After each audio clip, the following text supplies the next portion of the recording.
Good morning student. In last lecture we learned about the nature or the features of consumer attitude. In today's lecture we will learn about the consumer attitude formation. So we start with first meaning of consumer attitude formation. The study of attitude formation is the study of how the people form the evaluation of people, place and thing. Unlike the personality, attitude are expected to change as a function of experience. Individuals are not born with the attitude, but they are born with the genetic potential to learn and develop. Attitude are learned in the process of growing up. Every day we learn a new attitude and replace them with the old ones. Consumer develop an attitude toward a different product and a brand because of its association with a certain object and ideas. तर या ठिकाणी आपल्याला सांगितले की study of attitude formation म्हणजेच काय, तर त्या ठिकाणी एखादी व्यक्ती जी आहे ती इतर व्यक्तींबद्दल असेल किंवा एखाद्या प्लेसबद्दल असेल किंवा एखाद्या गोष्टीबद्दल त्या ठिकाणी इव्हॅल्युएशन कशा पद्धतीने करते, त्या गोष्टीचं असेल, त्या व्यक्तीचं असेल किंवा त्या ठिकाणाचं असेल, त्या ठिकाणी इव्हॅल्युएशन कशा पद्धतीने करते त्याचा जो काय स्टडी आपण त्या ठिकाणी करत असतो त्याला सगळे आपण attitude formation, study of attitude formation असं म्हटलं जातं. म्हणजेच थोडक्यात आपल्या लक्षात येईल की एखादी इंडिव्हिज्युअल व्यक्ती जी आहे ती प्रत्येक व्यक्तीबद्दल असेल, एखाद्या प्लेसबद्दल असेल किंवा प्रत्येक गोष्टीबद्दल त्या ठिकाणी स्वतःचा ॲटिट्यूड हा ठिकाणी फॉर्म करत असतो. मग ही फॉर्म करण्यात असण्याची जी काय पूर्ण प्रोसेस आहे, म्हणजेच ती गोष्ट कशा पद्धतीने तो इव्हॅल्युएट करतोय त्याचा जो काय स्टडी त्या ठिकाणी केला जातो त्याला सगळे आपण स्टडी ऑफ ॲटिट्यूड फॉर्मेशन असं म्हटलं जातं. तर त्या ठिकाणी आपल्या लक्षात येईल की पर्सनॅलिटी जी आहे ती एकदा बिल्ड झाल्याच्या नंतर, एखादी प्रोडक्ट पर्सनॅलिटी असेल किंवा एखादी ब्रँड पर्सनॅलिटी जी आहे ती डेव्हलप झाल्याच्या नंतर त्याच्यामध्ये चेंज होत नाही. परंतु एखाद्या प्रोडक्टबद्दल असेल किंवा एखाद्या ब्रँडबद्दल त्या ठिकाणी ॲटिट्यूड जनरेट झाल्याच्या नंतर, ॲटिट्यूड निर्माण झाल्याच्या नंतर काही ठराविक काळानंतर त्या ठिकाणी ज्याप्रमाणे आपल्याला त्या प्रोडक्टच्या माध्यमातून असेल किंवा ब्रँडच्या माध्यमातून ज्याप्रमाणे एक्सपिरियन्स मिळत असतो त्यानुसार ॲटिट्यूड हे त्या ठिकाणी आपल्याला चेंज झालेले दिसून येतात. म्हणजेच थोडक्यात आपल्या लक्षात येईल की आपण एखादं प्रोडक्ट खरेदी करण्या अगोदर त्याच्या माध्यमातून मिळणारी जी काही इन्फॉर्मेशन असेल, ॲडव्हर्टाइजमेंट असेल, सेल्स पीपल असतील किंवा इतर जे काही व्यक्ती असतील यांच्या माध्यमातून एखाद्या प्रोडक्टबद्दल किंवा एखाद्या ब्रँडबद्दल जी इन्फॉर्मेशन मिळालेली असते त्याच्या माध्यमातून प्रत्येक व्यक्ती ही त्या प्रोडक्टबद्दल किंवा ब्रँडबद्दल एखादी ॲटिट्यूड फॉर्म करताना आपल्याला दिसून येते. आणि ॲक्च्युअल ज्या वेळेला ते प्रोडक्ट खरेदी करते आणि त्याच्या माध्यमातून त्या प्रोडक्ट यूज केल्याच्या नंतर जो त्याला एक्सपिरियन्स येत असतो त्याच्यानुसार त्या ठिकाणी त्याचा जो काही ॲटिट्यूड असतो त्याच्यामध्ये आपल्याला चेंज झालेला दिसून येतो. अशा पद्धतीने त्या ठिकाणी आपल्याला पर्सनॅलिटीपेक्षा ॲटिट्यूड जो आहे तो आपल्याला एक्सपिरियन्सनुसार चेंज झालेला आपल्याला दिसून येतो. त्याचबरोबर लक्षात येईल की प्रत्येक व्यक्ती ही ॲटिट्यूडनुसार त्या ठिकाणी बॉर्न झालेली नसते किंवा म्हणजेच जन्मतच एखाद्या व्यक्तीबद्दल ॲटिट्यूड त्या ठिकाणी निर्माण झालेला नसतो. तर आपले जे काही वेगळ्या प्रकारचं लर्निंग असेल किंवा वेगळ्या प्रकारची जी काही डेव्हलपमेंट असेल याच्यानुसार त्या ठिकाणी आपल्या ॲटिट्यूड फॉर्मेशन हे झालेले दिसून येतात. म्हणजेच आपली ज्याप्रमाणे ग्रोथ होत जाते त्यानुसार त्या ठिकाणी आपल्या ॲटिट्यूड फॉर्मेशन हे एखाद्या गोष्टीबद्दल असेल, प्रोडक्टबद्दल असेल, ब्रँडबद्दल असेल हे त्या ठिकाणी आपल्याला झालेलं दिसून येतं. कारण आपण डे टू डे लाईफमध्ये दररोज वेगवेगळ्या गोष्टी त्या ठिकाणी शिकत असतो, वेगवेगळ्या प्रकारचे एक्सपिरियन्स आपण त्या ठिकाणी घेत असतो, वेगवेगळ्या प्रकारचं ऑब्झर्वेशन आपण त्या ठिकाणी करत असतो. त्याच्यानुसार आपल्याला वेगळ्या प्रकारचे त्या ठिकाणी ॲटिट्यूड जे आहे ते आपल्याला फॉर्म झालेले दिसून येतात. आणि जुने ॲटिट्यूड जे आहे ते प्रोडक्टबद्दल असेल, व्यक्तीबद्दल असतील हे त्या ठिकाणी आपल्याला रिमूव्ह झालेले दिसून येत किंवा रिप्लेसमेंट ही त्या ठिकाणी न्यू ॲटिट्यूडबरोबर त्या ठिकाणी आपल्याला झालेली दिसून येते. त्याचबरोबर त्या ठिकाणी आपल्याला लक्षात येईल की प्रत्येक प्रोडक्ट जे आहे किंवा प्रत्येक ब्रँड जो आहे तो वेगळ्या प्रकारच्या ऑब्जेक्टबरोबर असेल किंवा वेगळ्या प्रकारचे आयडियाजबरोबर असोसिएट असतो. त्यामुळे प्रत्येक कंझ्युमर जो आहे तो त्या ठिकाणी वेगळ्या प्रकारचे प्रोडक्ट असतील किंवा वेगळ्या प्रकारचे ब्रँड असतील यांच्याबद्दल त्या ठिकाणी आपल्या ॲटिट्यूड फॉर्म करताना दिसून येतो. मग ही जी काय ॲटिट्यूड फॉर्मेशनची प्रोसेस आहे त्याला सगळी आपण attitude formation, consumer attitude formation, study of consumer attitude formation असं म्हटलं जातं. Strictly speaking, attitude formation is divided into the three areas. First one is how attitude are learned. Second one is sources of influence on the attitude formation, and third one is personality factor. तर या ठिकाणी आपल्याला सांगितले की attitude formation जे आहे हे 3 एरियामध्ये आपल्याला डिवाइड करून दिलेलं आहे. तर त्यामध्ये फर्स्ट आहे तो म्हणजेच हाऊ ॲटिट्यूड आर लर्न, म्हणजेच ॲटिट्यूड जो आहे तो कशा पद्धतीने ठिकाणी लर्न केला जातो. त्याच्यानंतर ॲटिट्यूड फॉर्मेशनवरती कोणकोणते फॅक्टर ठिकाणी अफेक्ट करत असतात किंवा कोणकोणते फॅक्टर ठिकाणी इन्फ्लुअन्स करत असतात, आणि पर्सनॅलिटी फॅक्टर या 3 गोष्टींच्या माध्यमातून कंझ्युमर ॲटिट्यूड जो आहे तो आपल्याला फॉर्म झालेला दिसून येतो. मग या 3 गोष्टी कशा पद्धतीने त्यामध्ये इन्व्हॉल्व असतात ते आपल्याला ब्रीफली या ठिकाणी दिलेले आहे, ते आपण आता पुढे पाहणार आहोत. So the first is how attitude are learned. Formation of attitude is a gradual process. Quite likely a person begins with no attitude and end up with the cultivations of the attitude. This is the process of learning. For example, person used to work on computer. He found work processing slow. He has told about the Apple iPad which is portable and process the work very fast. Initially, he had no attitude toward the Apple iPad, but having learned about its usefulness, he developed a positive attitude towards it. तर यावेळी first आपल्याला area दिला आहे तो म्हणजेच how attitude are learn. म्हणजेच त्या ठिकाणी ॲटिट्यूड फॉर्मेशनमध्ये आपण ॲटिट्यूड कशा पद्धतीने त्या ठिकाणी लर्न करतोय किंवा कशा पद्धतीने त्या ठिकाणी ॲटिट्यूड जनरेट होतोय हे त्या ठिकाणी महत्त्वाचं त्या ठिकाणी आपल्याला असलेलं दिसून येतं. तर या ठिकाणी आपल्याला सांगितलं की ॲटिट्यूड फॉर्मेशन जे आहे ही एक ग्रॅज्युअल प्रोसेस, त्या ठिकाणी क्रमिक प्रोसेस म्हणजेच त्या ठिकाणी सातत्याने घडणारी एक प्रोसेस त्या ठिकाणी आपल्याला असलेली दिसून येते. तर ॲटिट्यूड फॉर्मेशन हा त्या ठिकाणी नो ॲटिट्यूडपासून सुरुवात होत असते. म्हणजेच कोणत्याही प्रकारचा ॲटिट्यूड त्या ठिकाणी एखाद्या प्रोडक्टबद्दल किंवा व्यक्तीबद्दल त्या ठिकाणी नसतो आणि शेवट हा त्या ठिकाणी ॲटिट्यूड कल्टिवेशनच्या माध्यमातून त्या ठिकाणी आपल्याला झालेला दिसून येतो. म्हणजेच त्या प्रोडक्टबद्दल असेल किंवा त्या व्यक्तीबद्दल असेल किंवा एखाद्या गोष्टीबद्दल ॲटिट्यूड हा त्या ठिकाणी आपल्याला तयार झालेला दिसून येतो. म्हणजेच नो ॲटिट्यूडपासून ते ॲटिट्यूड फॉर्मेशन किंवा कल्टिवेशन ऑफ ॲटिट्यूडपर्यंत त्या ठिकाणी प्रोसेस ही त्या ठिकाणी आपल्याला लर्न झालेली दिसून येते. आणि ही प्रोसेस जी आहे ही पूर्ण लर्निंग प्रोसेस त्या ठिकाणी आपल्याला असलेली दिसून येते. फॉर एक्झाम्पल सांगायचं झालं तर आपल्याला लक्षात येईल की एखादी इंडिव्हिज्युअल व्यक्ती जी आहे ती त्या ठिकाणी कम्प्युटरवरती वर्क करत असेल. म्हणजेच कम्प्युटरवरती त्याला काही ना काही वर्क करायचं आहे, काम करायचं आहे. पण हे काम करत असताना कम्प्युटरवरती त्या ठिकाणी काम करत असताना ठिकाणी वर्किंग प्रोसेस जी आहे ती स्लो चालत आहे असं त्याच्या लक्षात आलं. तर त्याला इन्फॉर्मेशन सर्च केल्याच्यानंतर त्याला असं लक्षात आलं की ॲपल आयपॅड जे आहे हे अगदी पोर्टेबल आहे, त्याचबरोबर त्याची वर्किंग प्रोसेस जी आहे ती देखील अगदी फास्ट आहे. म्हणजेच त्याच्या कम्प्युटरऐवजी तो ॲपल आयपॅडवरती देखील त्याचं काम हे करू शकतो. म्हणजेच त्याला लर्निंगच्या माध्यमातून किंवा इन्फॉर्मेशन सर्चच्या माध्यमातून त्याला सेकंड ऑप्शन जो आहे तो त्या ठिकाणी आपल्याला जनरेट झालेला दिसून येतो. आणि ज्यावेळेला त्याचा युजफुलनेस त्या ठिकाणी आपल्याला ॲपल आयपॅडचा त्या व्यक्तीपर्यंत पोहोचत असतो किंवा त्या कन्झ्युमरपर्यंत पोहोचत असतो त्यावेळेला ॲपल आयपॅडबद्दल त्या ठिकाणी पॉझिटिव्ह ॲटिट्यूड हा त्याच्या मनामध्ये आपल्याला तयार झालेला दिसून येतो. म्हणजे सुरुवातीला ॲपल आयपॅडबद्दल कोणत्या प्रकारचा ॲटिट्यूड हा त्या व्यक्तीच्या मनामध्ये नव्हता, परंतु ज्यावेळेला त्याला गरज भासली आणि त्याच्या माध्यमातून त्याला जी काही त्याचा युजफुलनेसविषयी जी इन्फॉर्मेशन मिळाली त्यावेळेला त्याच्या मनामध्ये त्या ॲपल आयपॅडबद्दल पॉझिटिव्ह ॲटिट्यूड निर्माण झालेला दिसून येतो. अशा पद्धतीने नो ॲटिट्यूडपासून ते कल्टिवेशन ऑफ ॲटिट्यूडपर्यंत प्रोसेस ही त्या ठिकाणी आपल्याला रन झालेली दिसून येतोय. आणि त्यामध्ये त्या ठिकाणी आपण ॲटिट्यूड कशा पद्धतीने नेमका तयार होतो आहे किंवा कशा पद्धतीने त्या ठिकाणी लर्न करतो आहे हे त्या ठिकाणी ॲटिट्यूड फॉर्मेशनवरती मोठ्या प्रमाणात इफेक्ट करताना आपल्याला दिसून येते. Consumer use the product of certain manufacturer and he is happy with the range of product. The company introduce new product because his past experience is pleasant. He will buy a new brand of the product. For example, consumer is happy using the various brand of Hindustan Unilever. When the company launch a new product, the consumer will buy it also. This behavior is also called a classical conditioning. तर या ठिकाणी आपल्याला सांगितलं की consumer जे आहेत ते certain मॅन्युफॅक्चररचे वेगळ्या प्रकारचे प्रोडक्ट जे आहेत ते आपल्याला यूज करताना दिसून येतात आणि त्या मॅन्युफॅक्चररच्या माध्यमातून जी काही रेंज ऑफ प्रोडक्ट प्रोव्हाइड केली जाते त्यामध्ये कन्झ्युमर जे आहेत ते आपल्याला हॅपी असलेले दिसून येतात. परंतु ज्यावेळेला कंपनी नवीन प्रोडक्ट त्या ठिकाणी इंट्रोड्यूस करत असते त्यावेळेला ते प्रोडक्ट देखील कन्झ्युमरच्या माध्यमातून त्या ठिकाणी आपल्याला खरेदी केलेले दिसून येते. त्यामुळे कंपनी जे आहे त्याच ठिकाणी वेगळ्या प्रकारचे ब्रँडचे प्रोडक्ट जे आहेत ते आपल्याला इंट्रोड्यूस करताना दिसून येतात आणि कन्झ्युमर देखील त्या ठिकाणी आपल्याला वेगळ्या प्रकारचे जे काही सेम मॅन्युफॅक्चरचे जे काही प्रोडक्ट असतील ते आपल्याला खरेदी करताना दिसून येतात. फॉर एक्झाम्पल सांगायचं झालं तर त्या ठिकाणी कन्झ्युमर जे आहेत ते हिंदुस्तान युनिलिव्हरचे वेगळ्या प्रकारचे ब्रँड जे आहेत ते आपल्याला यूज करताना दिसून येतात. म्हणजेच हिंदुस्तान युनिलिव्हरचे वेगळ्या प्रकारचे जे काही प्रोडक्ट असतील ते कन्झ्युमर हा ठिकाणी आपल्याला खरेदी करत असतो. परंतु ज्यावेळेला हिंदुस्तान युनिलिव्हर नवीन प्रकारचे ब्रँड असतील किंवा नवीन प्रोडक्ट ज्यावेळेला इंट्रोड्यूस करते त्यावेळेला कन्झ्युमर हे त्या ठिकाणी ते प्रोडक्ट देखील आपल्याला खरेदी करताना दिसून येतात. म्हणजेच ओल्ड प्रोडक्ट बरोबर न्यू प्रोडक्ट देखील आपल्याला खरेदी केलेले दिसून येतात. त्याला सगळ्यांनी क्लासिकल कंडिशनिंग असं म्हटलं जातं. म्हणजेच हे जे काही बिहेवियर आहे त्याला सगळ्यांनी क्लासिकल कंडिशनिंग असं म्हटलं जातं. At times, attitude follow the purchase and consumption of the product. For example, consumer is forced to buy a unfamiliar brand because he is in traveling. In case the product turn out to be good, he become a regular buyer of the product because of the product satisfaction. तर या ठिकाणी सांगितलं की attitude formation करत असताना एखाद्या प्रोडक्टचं जे काही परचेस असेल त्याचबरोबर त्याचं कन्झम्पशन जे आहे हे त्या ठिकाणी आपल्याला फॉलो केलेलं दिसून येतं. म्हणजेच त्या ठिकाणी परचेस आपण कशा पद्धतीने करतोय त्याचं कन्झम्पशन आपण कशा पद्धतीने करतोय या दोन गोष्टी त्या ठिकाणी एखाद्या प्रोडक्टबद्दल ॲटिट्यूड फॉर्म करताना महत्त्वाच्या असलेल्या दिसून येतात.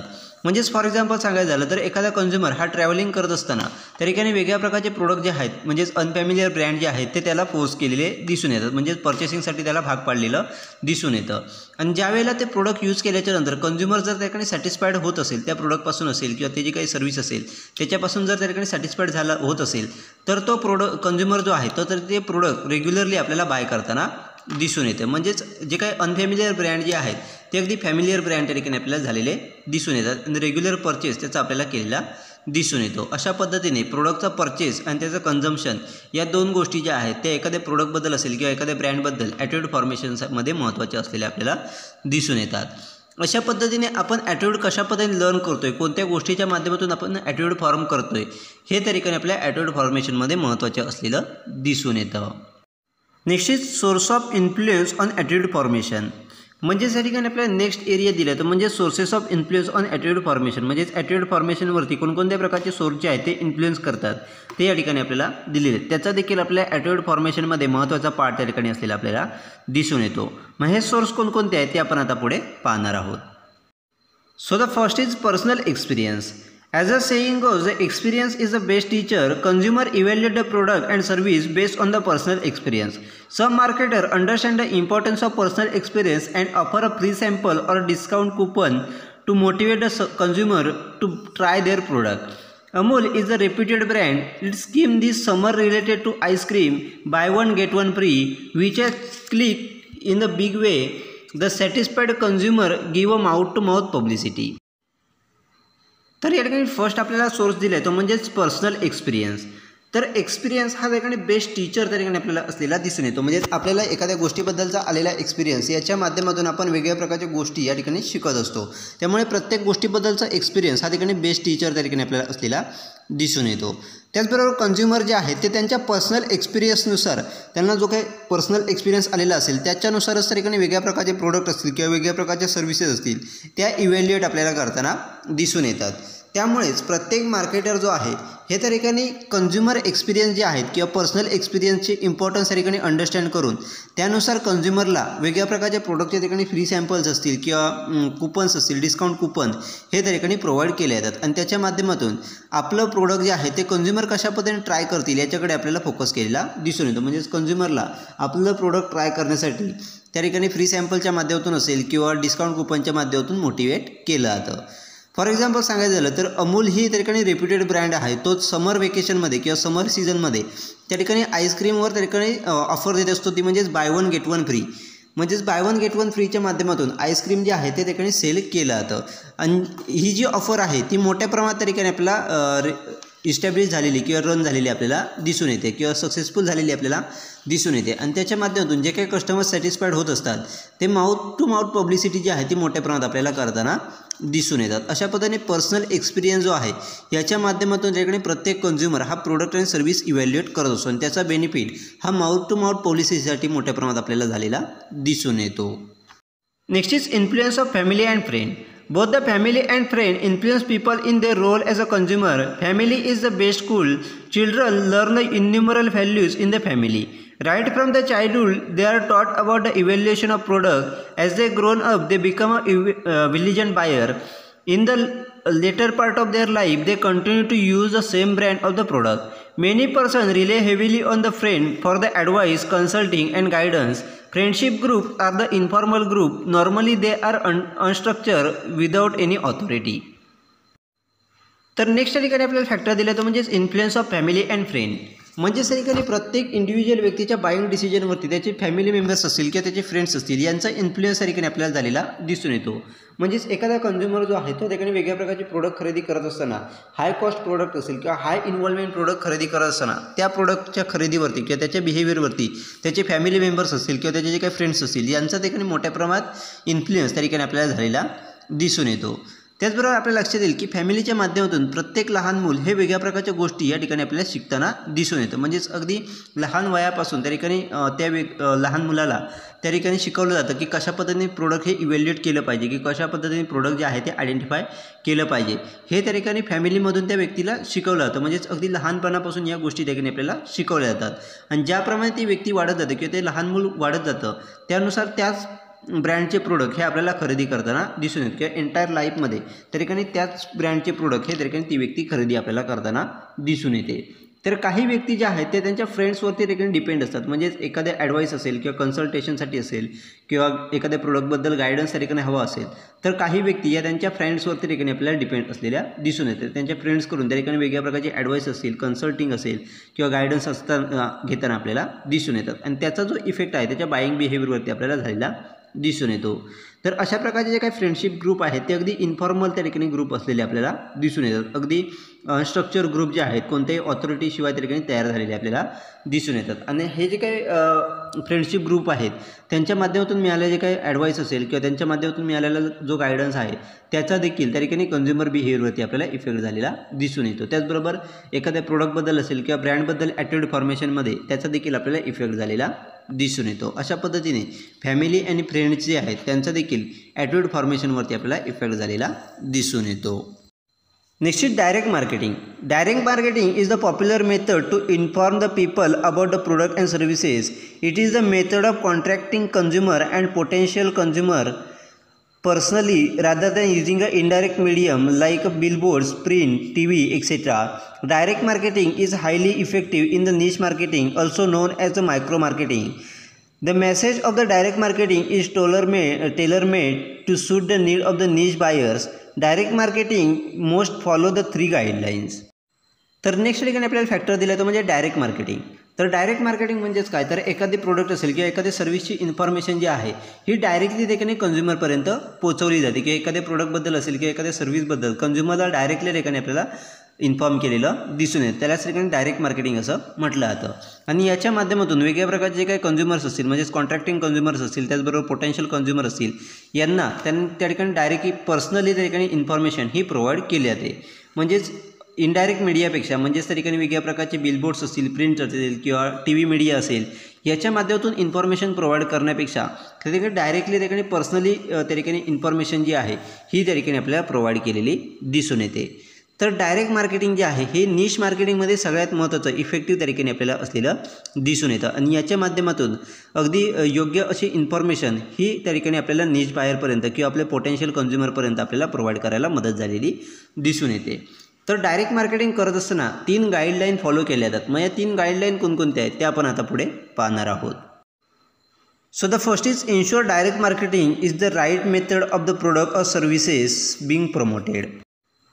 तर फर्स्ट या ठिकाणी आपल्याला गाईडलाईन दिले ते म्हणजे आपलं जे काही प्रोडक्ट जे आहे किंवा आपली जी काही सर्व्हिस आहे ही डायरेक्ट मार्केटिंगच्या माध्यमातून प्रमोट करणं योग्य आहे का, किंवा आपल्या प्रोडक्ट किंवा सर्व्हिससाठी डायरेक्ट मार्केटिंग ही योग्य मेथड आहे का हे त्या ठिकाणी फर्स्ट आयडेंटिफाय केलं जातं. म्हणजेच सर्व प्रोडक्ट जे आहेत ते आपण डायरेक्ट मार्केटिंगच्या माध्यमातून त्या ठिकाणी कन्झ्युमरपर्यंत पोहोचू शकत नाही किंवा त्या ठिकाणी योग्य ठरू शकत नाही. ठराविक प्रोडक्ट जे आहेत किंवा स्पेसिफिक प्रोडक्ट जे आहेत तेच आपण त्या ठिकाणी डायरेक्ट मार्केटिंगच्या माध्यमातून इफेक्टिव्हली कन्झ्युमरपर्यंत पोहोचू शकतो. त्यामुळे आपले जे काही प्रोडक्ट आहे किंवा आपली सर्व्हिस जी आहे ती आपण डायरेक्ट मार्केटिंगच्या माध्यमातून योग्य त्या ठिकाणी कन्झ्युमरपर्यंत पोहोचू शकतो का हे त्या ठिकाणी फर्स्ट आयडेंटिफाय केलं जातं. Next is justify the expenses by generating a adequate revenue from the campaign.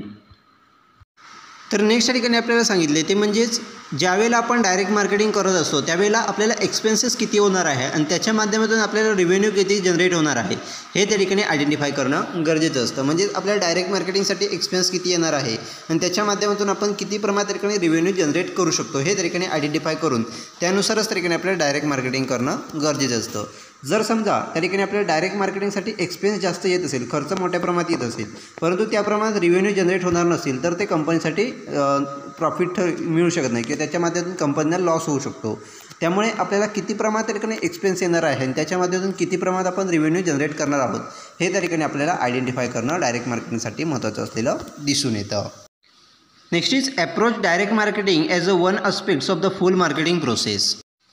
तर नेक्स्ट या ठिकाणी सांगितलं की आपण जे काही डायरेक्ट मार्केटिंग करणार आहोत ती एक त्या ठिकाणी पूर्ण जी काही आपली मार्केटिंग प्रोसेस आहे त्याच्यामधला एक ॲप्रोच आहे की त्याच्यामधला एक पार्ट आहे हे त्या ठिकाणी आपल्याला गृहीत धरणं गरजेचं असतं. म्हणजेच त्या ठिकाणी आपण जे काही पूर्ण मार्केटिंग प्रोसेस त्या ठिकाणी रन करणार आहोत त्यामध्ये डायरेक्ट मार्केटिंग हा एक त्याचा अस्पेक्ट्स आहे हे त्या ठिकाणी आपल्याला गृहीत धरणं किंवा तो त्या ठिकाणी आयडेंटिफाय करणं गरजेचं असतं. अशा पद्धतीने डायरेक्ट मार्केटिंग करत असताना या 3 गाईडलाईन फॉलो करूनच त्या ठिकाणी आपण एखाद्या प्रोडक्टचं डायरेक्ट मार्केटिंग हे करू शकतो. आणि या डायरेक्ट मार्केटिंगचा इफेक्ट देखील त्या ठिकाणी कन्झ्युमरच्या माइंडमध्ये त्या प्रोडक्टबद्दल असेल किंवा त्या सर्व्हिसबद्दल असेल किंवा त्या ब्रँडबद्दल असेल ॲटिट्यूड फॉर्मेशनवरती आपल्याला झालेला दिसून येतो. म्हणजे डायरेक्ट मार्केटिंगच्या माध्यमातून आपण जी काही इन्फॉर्मेशन त्या ठिकाणी प्रोव्हाइड करत असतो त्याचा ॲटिट्यूड फॉर्मेशनवरती आपल्याला इफेक्ट झालेला दिसून येतो. Next is mass media. Mass media does not leave any person untouch. It is a very effective media to expose people to new idea, product and opinion and ads. Mass media contribute in the shaping consumer attitude. Many ads are packed with the emotional appeal to create a positive attitude about the product. Emotional appeals are most effective with the consumer who lack a product experience. तर next ठिकाणी आपल्याला factor दिला तो म्हणजे mass media. म्हणजे sir ठिकाणी आपल्याला लक्षात येईल की मास मीडिया जे आहे याच्या माध्यमातून प्रत्येक व्यक्तीशी आपल्याला कॉन्टॅक्ट करायला मदत झालेली दिसून येते. म्हणजेच वेगळ्या प्रकारचे जे काही मीडिया आहेत याच्या माध्यमातून त्या ठिकाणी प्रत्येक व्यक्तीपर्यंत त्या ठिकाणी आपल्याला पोहोचायला मदत झालेली दिसून येते. त्याचबरोबर त्या ठिकाणी आपल्याला लक्षात येईल की प्रत्येक व्यक्ती जे आहे त्याचे आयडियाज असतील किंवा वेगळ्या प्रकारचे प्रोडक्ट असतील किंवा ओपिनियन्स असतील किंवा वेगळ्या प्रकारचे ॲड जे असतील हे प्रत्येक व्यक्तीपर्यंत पोहोचवण्यासाठी मास मीडिया हा अगदी इफेक्टिव्ह मीडिया त्या ठिकाणी आपल्याला असलेला दिसून येतो. म्हणजेच कोणत्याही प्रकारचा प्रोडक्ट असेल, कोणत्याही प्रकारची आयडिया असू दे, कोणत्याही प्रकारचा ओपिनियन असो किंवा कोणत्याही प्रकारची ॲडव्हर्टाइजमेंट असो, ही त्या मास मीडियाच्या माध्यमातून आपण प्रत्येक व्यक्तीपर्यंत आपण त्या ठिकाणी पोहोचू शकतो. आणि मास मीडिया जे आहे ते प्रत्येक व्यक्तीच्या ॲटिट्यूड कन्झ्युमरच्या ॲटिट्यूड फॉर्मेशनमध्ये त्या ठिकाणी हेल्प करताना आपल्याला दिसून येतं किंवा कन्झ्युमर ॲटिट्यूड शेपिंगसाठी त्या ठिकाणी मास मीडिया जे आहे ते मोठ्या प्रमाणात आपल्याला कॉन्ट्रीब्युशन देताना दिसून येतं. त्याचबरोबर आपल्याला लक्षात येईल की मास मीडियावरती असणाऱ्या जे काही वेगळ्या प्रकारच्या प्रोडक्टच्या ॲडव्हर्टाईज असतील त्या अगदी इमोशनल ॲपियर्सच्या माध्यमातून तयार केलेल्या दिसून येतात किंवा वेगळ्या प्रकारचे जे काही इमोशनल ॲपियर्स असतील हे त्या ठिकाणी आपल्याला यूज केलेले दिसून येतात.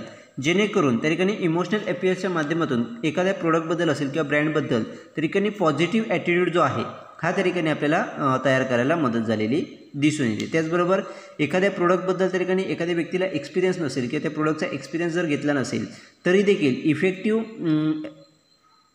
ॲटिट्यूड जो आहे तो तयार करण्यासाठी किंवा पॉझिटिव्ह ॲटिट्यूड तयार करण्यासाठी त्या ठिकाणी इमोशनल ॲपियल जे आहे ते आपल्याला युजफुल झालेले दिसून येतात. अशा पद्धतीने मास मीडियाच्या माध्यमातून जी काही इन्फॉर्मेशन आपण प्रोव्हाइड करत असतो त्याचा देखील कन्झ्युमर ॲटिट्यूड फॉर्मेशनवरती आपल्याला इफेक्ट झालेला दिसून येतो. Next is direct experience. Several research studies have indicated that the consumer who have direct experience on the product use display the greater confidence and a positive attitude as compared to those who collect the information from the print or the electronic media. Product trial forms an integral part of the direct experience. तर next ठिकाणी आपल्याला factor दिला तो म्हणजे direct experience. तर वेगळ्या स्टडीच्या माध्यमातून असं आयडेंटिफाय करण्यात आलं आहे की जे व्यक्ती डायरेक्ट एक्सपिरियन्स त्या ठिकाणी एखाद्या प्रोडक्टचा घेत असतात किंवा ॲक्च्युअल प्रोडक्ट त्या ठिकाणी यूज करून त्या ठिकाणी एक्सपिरियन्स घेत असतात आणि त्याच्या माध्यमातून जो काही त्या ठिकाणी कॉन्फिडन्स त्या प्रोडक्टबद्दल त्या ठिकाणी निर्माण होत असतो किंवा जो काही ॲटिट्यूड त्या ठिकाणी निर्माण होत असतो तो अगदी पॉझिटिव्ह ॲटिट्यूड त्या ठिकाणी आपल्याला तयार झालेला दिसून येतो की त्या प्रोडक्टबद्दल चांगल्या पद्धतीचा कॉन्फिडन्स जो आहे तो आपल्याला तयार झालेला दिसून येतो. रादर दॅन जे व्यक्ती त्या ठिकाणी प्रिंट मीडियाच्या माध्यमातून असेल की इलेक्ट्रॉनिक मीडियाच्या माध्यमातून इन्फॉर्मेशन कलेक्ट करतात त्यांच्यापेक्षा त्या ठिकाणी जे व्यक्ती डायरेक्ट त्या ठिकाणी प्रोडक्ट यूज करत असतात किंवा प्रोडक्ट यूज करून जो डायरेक्ट एक्सपिरियन्स त्या ठिकाणी घेत असतात त्याच्या माध्यमातून पॉझिटिव्ह ॲटिट्यूड हा मोठ्या प्रमाणात आपल्याला जनरेट झालेला दिसून येतो. त्याचबरोबर आपल्याला लक्षात येईल की डायरेक्ट एक्सपिरियन्समध्ये सगळ्यात महत्त्वाचा पार्ट आहे तो म्हणजेच प्रोडक्ट ट्रायल. म्हणजेच प्रोडक्ट ट्रायल केल्याच्यानंतर जो आपल्याला त्या ठिकाणी एक्सपिरियन्स येत असतो त्याला सगळं आपण डायरेक्ट एक्सपिरियन्स असं म्हटलं जातं. आणि याच्या माध्यमातूनच त्या ठिकाणी पॉझिटिव्ह ॲटिट्यूड जो आहे किंवा चांगल्या पद्धतीचा ग्रेटर कॉन्फिडन्स जो आहे तो प्रोडक्टबद्दल आपल्याला तयार करायला मदत झालेली दिसून येते. अशा पद्धतीचे वेगवेगळे फॅक्टर जे आहेत हे त्या ठिकाणी ॲटिट्यूड फॉर्मेशनवरती आपल्याला इफेक्ट करताना दिसून येतात आणि त्याचा इफेक्ट त्या ठिकाणी ॲटिट्यूड फॉर्मेशनमध्ये आपल्याला झालेला दिसून येतो. Next is personality factor. Attitude formation also depend on the personality of the consumer. Persons with the high cognition, those who look for the information and enjoy thinking, are most likely to form a positive attitude in response to direct mail or the print ads that are rich in the product related information. By contrast, those who are low in the needs of cognition, they are likely to respond positively in the ads carry the attractive model or the popular celebrity. Similarly, influence class of the buyers display the positive attitude toward a new product and new consumption pattern because they maintain a flexibility in life. तर next या ठिकाणी आपल्याला area दिला किंवा next आपल्याला factor दिला तो म्हणजेच पर्सनॅलिटी फॅक्टर. म्हणजेच इंडिव्हिज्युअल व्यक्तीची काही पर्सनॅलिटी जी आहे ती देखील त्या ठिकाणी आपल्या कन्झ्युमर ॲटिट्यूड फॉर्मेशनवरती आपल्याला इफेक्ट करताना दिसून येते की कन्झ्युमर ॲटिट्यूड जो आहे तो पर्सनॅलिटी फॅक्टरवरती आपल्याला डिपेंड असलेला दिसून येतो. म्हणजे जी व्यक्ती हाय कॉग्निशन आहे ती त्या ठिकाणी आपल्याला वेगळ्या प्रकारची इन्फॉर्मेशन जी आहे ते प्रोडक्टबद्दल इन्फॉर्मेशन असेल ही त्या ठिकाणी आपल्याला सर्च करताना दिसून येते. आणि ती व्यक्ती जी आहे ती डायरेक्ट मेलच्या माध्यमातून असेल किंवा प्रिंट ॲडच्या माध्यमातून जी काही त्या ठिकाणी इन्फॉर्मेशन मिळालेली असते त्याच्यानुसार त्या ठिकाणी आपल्याला पॉझिटिव्ह ॲटिट्यूड हे तयार करताना आपल्याला दिसून येतात. म्हणजेच योग्य अशी इन्फॉर्मेशन त्या ठिकाणी मिळाली तरच त्या प्रोडक्टबद्दल त्या ठिकाणी पॉझिटिव्ह ॲटिट्यूड तयार करताना आपल्याला दिसून येतात. त्याचबरोबर त्याच्या विरुद्ध जर बघितलं तर लो कॉग्निशन व्यक्ती जे असेल किंवा लो कॉग्निशन पर्सन जो आहे तो त्या ठिकाणी फक्त अट्रॅक्टिव्ह मॉडेल असेल किंवा पॉप्युलर सेलिब्रिटी त्या ठिकाणी यूज केली असतील ॲडमध्ये, तर त्या ब्रँडबद्दल त्या ठिकाणी आपल्याला पॉझिटिव्ह ॲटिट्यूड निर्माण करताना दिसून येतात.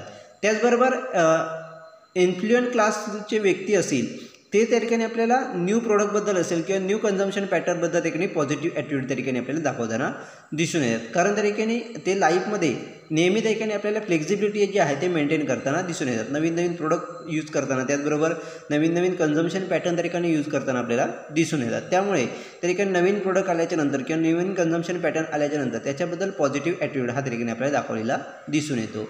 अशा पद्धतीने ज्या व्यक्तीची जी पर्सनॅलिटी आहे त्यानुसार त्या ठिकाणी आपल्याला ॲटिट्यूड फॉर्मेशन जो आहे तो त्या ठिकाणी झालेला दिसून येतो. अशा पद्धतीने 3 फॅक्टर जे आहेत ते म्हणजेच how the attitude are learn, म्हणजेच ॲटिट्यूड कशा पद्धतीने लर्न केला जातो त्याचा इफेक्ट किंवा त्याच्यानुसार त्या ठिकाणी आपला कन्झ्युमर ॲटिट्यूड फॉर्म केला जातो. त्याचबरोबर वेगळ्या प्रकारचे जे काही फॅक्टर आहेत किंवा वेगळ्या प्रकारचे जे सोर्स आहेत त्या ठिकाणी ॲटिट्यूड फॉर्मेशनवरती आपल्याला इफेक्ट करताना दिसून येतात. त्याच्या माध्यमातून देखील कन्झ्युमर ॲटिट्यूड फॉर्म केला जातो. आणि त्याच्यानंतर नेक्स्ट आहे तो म्हणजे पर्सनॅलिटी फॅक्टर. या 3 फॅक्टरच्या माध्यमातून त्या ठिकाणी कन्झ्युमर ॲटिट्यूड जो आहे तो आपल्याला फॉर्म केलेला दिसून येतो. Next is factor involve in attitude formation, म्हणजेच ॲटिट्यूड फॉर्मेशनमध्ये कोणकोणत्या प्रकारचे फॅक्टर त्या ठिकाणी इन्व्हॉल्व आहेत किंवा कोणकोणते फॅक्टर त्या ठिकाणी इन्व्हॉल्व आहेत ते या ठिकाणी आपल्याला दिलेले आहेत. ते आपण नेक्स्ट लेक्चरमध्ये पाहणार आहोत.